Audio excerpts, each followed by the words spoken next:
Well, hello everybody, and welcome to this news broadcast. And what I want to talk about today is diet and depression. As many of you know, Dr. Peter Breggin is going to be one of the speakers at our conference this fall, and he'll be talking about the inadvisability of taking psychiatric drugs. And as a result of that, lots of people have been combing through the newsletter archives and the Health Briefs online library and reading articles that I've written about depression and anxiety and ADHD and books that I've covered on the topic, book reviews and that sort of thing. And so I've been getting a lot of emails, maybe more than usual lately on this topic. So I wanted to cover the topic of diet and depression. It's complicated. I'll try to boil it down to a few key points here. The first thing is that I think one of the problems we have with depression today is it's overdiagnosed. Many people are being told that they're depressed who really aren't. And what that has to do with diet is if you are a person who eats a terrible diet and you're dehydrated and you're sedentary, and boy, that's most of the population I think today, and you're overweight and you don't feel so good about yourself and you don't sleep well and you don't have any energy and you're not thinking clearly and you're tired all the time, and those types of symptoms are often the same symptoms of depression. So people show up in doctor's offices sometimes complaining about these things, and you would think that the doctor could just look at a person who's overweight and out of shape and unhealthy and know that perhaps diet and lifestyle might be causing some of the symptoms that mimic symptoms of depression. Unfortunately, that's not the case, and a lot of people find themselves medicated. But what we have found is when members start learning how to adopt the Wellness Forum diet, their energy improves, mental clarity improves, they start working out, they start slimming down, they feel better about themselves, they sleep better at night. All these things begin to resolve themselves, and those symptoms that might be labeled as depressive symptoms by some just go away. Now, I don't want to say that there isn't any such thing as true clinically diagnosed depression. There are people who are depressed. And the first thing, let's sort out people who are depressed or going through an unhappy time. I think sometimes that gets labeled as depression, and I don't agree with that either. I mean, I've had people close to me die, and I had a tough time for a few months. I don't think I needed medication. I think I just needed some time to pass and to process what happened. But for people who really are having difficulty, they're suffering from depression or anxiety or a clinically diagnosed mental or emotional disorder, I don't think we can tell them that if you just eat more vegetables, this is all going to go away.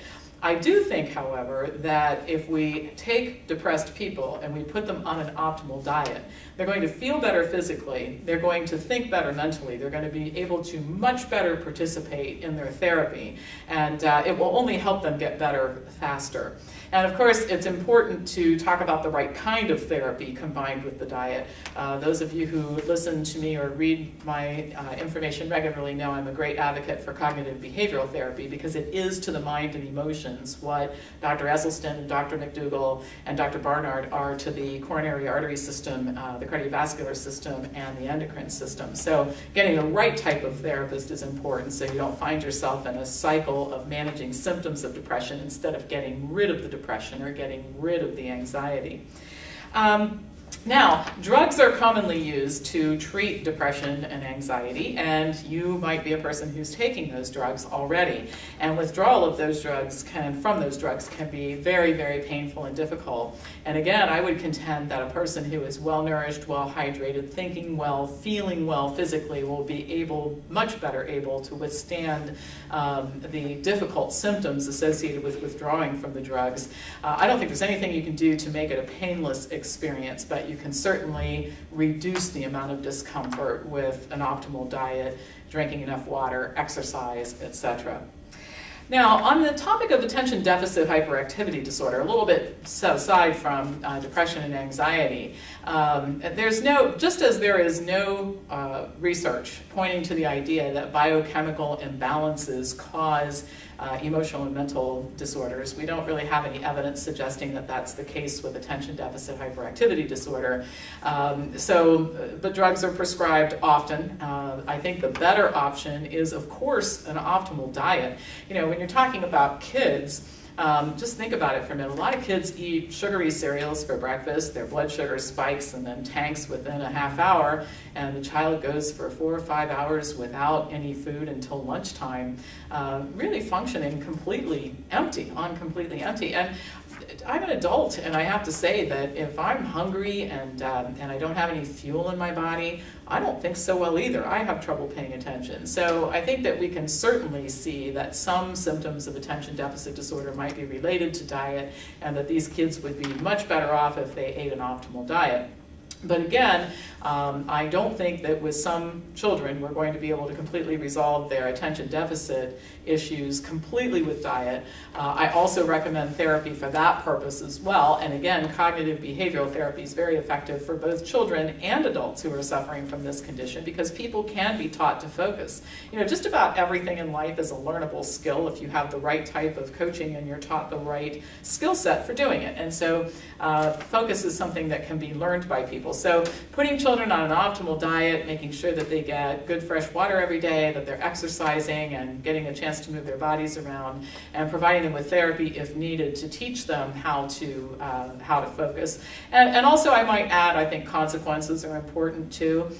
For a lot of kids, and I'm not talking about taking your kid out and beating him because he's not paying attention in school, of course, but I think a lot of kids really don't face much in the way of unpleasant consequences for not doing well in school. And I know that wasn't an option when I was a kid. I felt a tremendous amount of pressure, maybe you could call it that, to succeed in school. It was really not an option for my sister and I not to do that. And I don't think that was a bad thing. I think it was a good thing. So, back to the idea that you can be taught to focus. I've seen this with my own eyes. I'll just give you one example. We had a yoga student who was coming to our yoga studio who would leave the room during class and fidget around and just all kinds of distracting behaviors. And I took her aside one day and I said, you know, when you do these things in class, it's very distracting. So if you can't stop doing them, then you can't come back to yoga. And the next class that she came to, she stopped doing those things. So obviously she could focus, she was just choosing not to. And unless we made her do it, then she would probably still be causing distraction in the class. So it isn't always that simple as telling somebody to just stop the behavior, but sometimes it is. And that's just an example of how people can be taught to focus, particularly if the consequences are important to them. In this case, the student did not want to have to withdraw from coming to yoga classes. So diet is important, but the right therapy is important too, and a combination of both can address these issues really, really well. So, just want to make two quick announcements before I sign off for today. And the first thing is that on August 20th, we're going to have 3 new products I think you're going to be jazzed about.